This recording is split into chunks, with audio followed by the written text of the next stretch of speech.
अस्सलाम वालेकुम दोस्तों, उम्मीद करता हूँ आप सब खैरियत से होंगे। दोस्तों, आज की इस वीडियो में सऊदी अरब की कुछ ज़रूरी और बड़ी खबरें आप लोगों के साथ में शेयर करने वाला हूँ, तो वीडियो को आखिर तक ज़रूर देख लेना।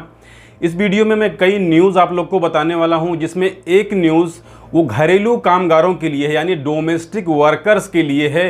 जो लोग ड्राइवर हैं, खद्दामा हैं, आमिल मजरा हैं, कुक हैं, यानी घर में जितने भी लोग काम करने वाले होते हैं, इस तरह के लोगों के लिए एक काफ़ी अच्छी न्यूज़ आई है। और ये न्यूज़ जो है, सऊदी मानव तस्करी विरोधी समिति के जो महासचिव हैं, उन्होंने सऊदी अरबिया के एक टीवी चैनल पर आकर के ये चेतावनी दी है उन कफीलों को कि कोई भी अगर अपने वर्कर से कोई जोर जबरदस्ती करवाता है, उसके ऊपर कुछ जुल्म करता है, मारता पीटता है या किसी भी तरह की तशद्दुद करता है उसके ऊपर, तो ये कानूनन जुर्म है। और इसके लिए अगर सबूत मिल गया तो फिर उस कफील के ऊपर, उस मालिक के ऊपर 10 लाख रियाल और 10 साल की जेल होगी। तो जितने भी घरेलू वर्कर हैं, अगर इनके साथ में इस तरह की हरकत होती है, इस तरह के तशद्दुद या उनके ऊपर कोई जुल्म सितम होता है और उनके पास अगर उसका सबूत होता है, तो कंप्लेन करने पर उसके मालिक के खिलाफ, उसके कफील के खिलाफ इतनी बड़ी कार्रवाई हो सकती है। इसके अलावा अगली जानकारी वो इकामा को लेकर के है। देखिए, इकामा से रिलेटेड किसी ने जवाजात से ये सवाल किया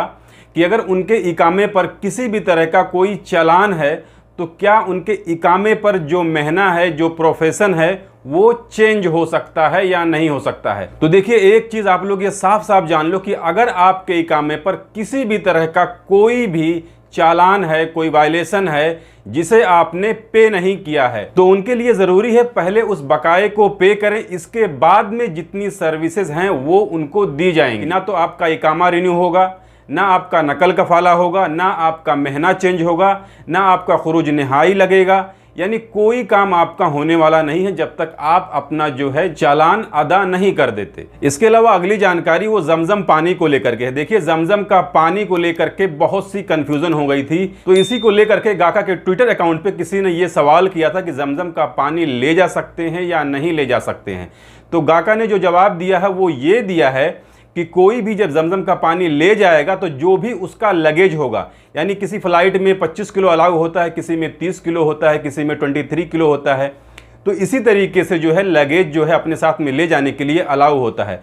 तो अब जो भी आप पानी खरीदेंगे वो पानी भी उसी लगेज का जो वज़न है उसी में जोड़ा जाएगा। यानी अगर आप 5 लीटर का एक पानी का बोतल अपने साथ में ले जा रहे हैं तो आपके लगेज में वो 5 किलो कम किया जाएगा। तो ये तरीका बताया है गाका ने। इसके अलावा सऊदी सिक्योरिटी फोर्स ने पिछले हफ्ते में, यानी 16 जून से लेकर के 22 जून तक 15,416 गैर मुल्कियों को अरेस्ट किया है, जो गैर कानूनी तरीके से सऊदी अरबिया के अंदर रहते थे।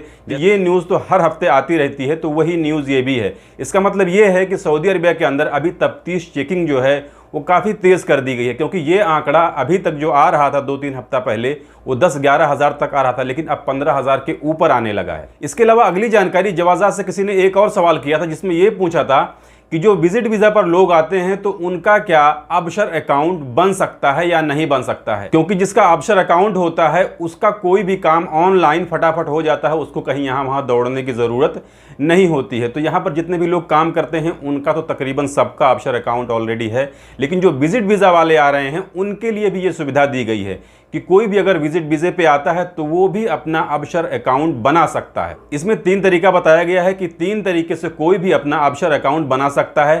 पहला तो ये है कि जो अबशर मशीन लगी होती है जगह जगह पर, वहाँ पर जा कर के अपना फिंगरप्रिंट वगैरह, अपने पासपोर्ट नंबर और इमिग्रेशन एंट्री नंबर जो होता है वो डाल करके अपना अबशर अकाउंट बना सकता है।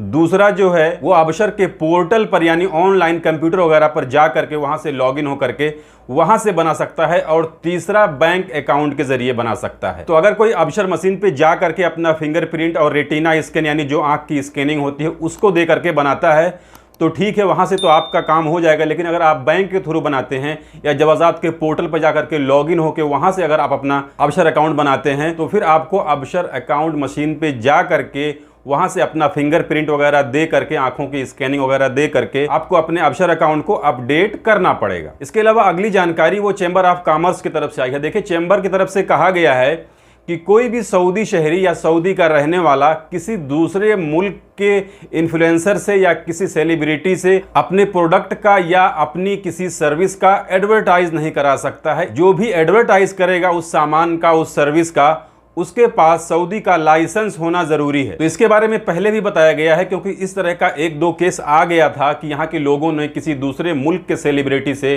सोशल मीडिया इन्फ्लुएंसर से, उन लोगों से किसी चीज़ का प्रचार करा लिया था, जिसके बाद उसके ऊपर 4-4 लाख रियाल का जुर्माना लग गया था। तो इसी की वजह से इन्होंने ये एक सर्कुलर जारी कर दिया है कि कोई भी सऊदी के अंदर किसी दूसरे मुल्क के इन्फ्लुएंसर से या किसी मॉडल से या किसी और आदमी से जो फेमस हो, उससे अपने सामान की, अपनी सर्विस की, अपनी सेवा की कोई भी प्रचार नहीं करवा सकता है। अगर ऐसा कोई करता है तो इसके लिए 5 साल की जेल हो सकती है। इसके अलावा अब बात कर लेते हैं, जो आपने वीडियो क्लिप शुरू में देखी थी, इसको मैं आगे भी डाल दूंगा तो फिर आप देख लीजिएगा। देखिए, इसमें जो है जॉर्डन और ईरान के बीच में जो समंदर है, वहां पर कोई तस्कर था, कोई स्मगलर था। अब पता नहीं वो बकरियों का स्मगलर था या किसी और चीज़ का स्मगलर था। तो उसको जो है पेट्रोलिंग वालों ने, जो वहाँ पर सिक्योरिटी होती है समंदर के अंदर, तो वो लोग इसका जो है पीछा करने लगे और ये भागने लगा। तो जब भागने लगा तो उसके स्टीमर में जो बकरियाँ थी उसमें बकरी भी थी, उसको उठा उठाकर समंदर में फेंकने लगा। अब पता नहीं ये उस स्टीमर को हल्का करने के लिए फेंक रहा था कि ये और तेज़ भागेगा, या जो है वो उसी बकरियों की स्मगलिंग कर रहा था जिसके लिए उसको उठाकर उसमें फेंक रहा था। इसके बारे में कोई डिटेल्स नहीं मिली है, लेकिन इतनी जानकारी ज़रूर मिली है कि ये एक स्मगलर था, इसको पीछा किया पेट्रोलिंग वालों ने, तो ये जो है अपनी बकरियों को उठा उठाकर समंदर में फेंकने लगा। और ये जो है ईरान और जॉर्डन के बीच में जो समंदर है वहाँ का वाकया है। तो ये थी आज की इस वीडियो में सऊदी अरब की कुछ ज़रूरी खबरें जिसे मैंने आपके साथ में शेयर कर दी। मैंने कोशिश की है कि कम से कम टाइम में आपको इतनी सारी न्यूज़ प्रोवाइड कर दूं। तो अगर जानकारी अच्छी लगी है तो वीडियो को लाइक कर देना। चैनल को अगर अभी तक आपने सब्सक्राइब नहीं किया है तो चैनल को सब्सक्राइब करके बेल आइकन को प्रेस करके ऑल पे सेलेक्ट कर लेना। मैं जानता हूं काफ़ी लोग हमारी वीडियो रेगुलर देखते हैं, लेकिन हमारे चैनल को अभी तक उन्होंने सब्सक्राइब नहीं किया है, तो उनसे रिक्वेस्ट है भैया कर लो यार, पैसा नहीं लगता है, फ्री में है। तो चलिए मिलते हैं फिर अगली वीडियो में, तब तक के लिए इजाज़त दीजिए। खुदा हाफिज़।